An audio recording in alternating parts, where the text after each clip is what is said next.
Hi, இன்றைக்கி நம்ம என்ன வீடியோ பார்க்க போகிறோன்னா தக்காளி பொட்டுக்கடலை சட்னி தான் எப்படி செய்கிறதுன்னு பார்க்க போகிறோம்.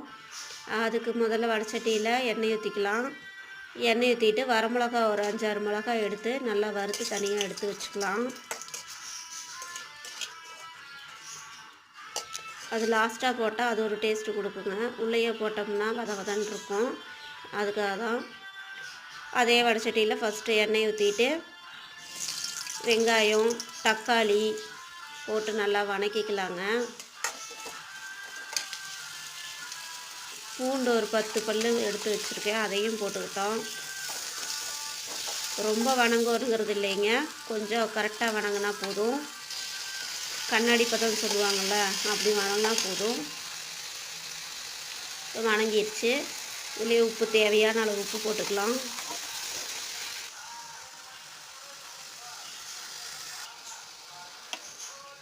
அவ்வளோதாங்க, ஸ்டவ் ஆஃப் பண்ணியாச்சு. பொட்டுக்கடலை கொஞ்சம் எடுத்து வச்சுருக்கேன், அதையும் உள்ளே போட்டுவிட்டு ஒரு வணக்கலாம். அந்த பொட்டுக்கடலை வாசம் போகட்டும். வரமிளகாயும் அதையும் போட்டு நான் ஒரு பிரட்டிக்கங்க. பிரட்டிட்டு மிக்ஸி ஜாரில் போட்டு அரைச்சிக்கலாம். ரொம்ப நைஸாக இருக்கணும்னு இல்லை, ஓரளவுக்கு அரைச்சிக்கோங்க. அதுக்கு ஒரு தாளிப்பு ஒன்று கொடுத்துடலாம். எண்ணெய் ஊற்றி கடுகு போட்டுக்கோங்க. கடலப்பருப்பு உளுந்தம்பருப்பு வரமிளகா கருவேப்பிலை போட்டு தாளித்து உள்ளே கொட்டிக்கலாங்க. இதுக்கு தோசைக்கு இட்லிக்கு பணியாரத்துக்கு எல்லாத்துக்கும் செமையாக இருக்குங்க. ட்ரை பண்ணி பாருங்கள்.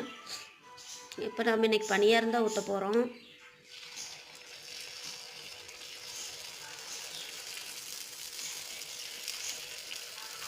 சட்னி ஒரு தடவையாக ட்ரை பண்ணுங்கள், செமையாக இருக்கும்.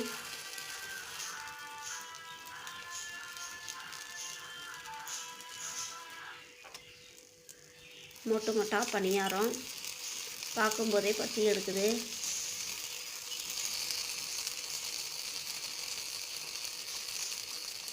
அவ்வளோதாங்க, பணியாரம் ஆயிடுச்சு.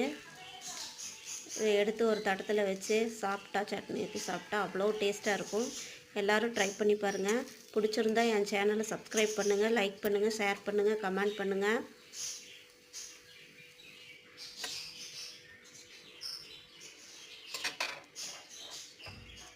அவ்வளோதாங்க, டிஃபனுக்கு செமையான சட்னி. எல்லோரும் ட்ரை பண்ணி பாருங்கள். பாய்.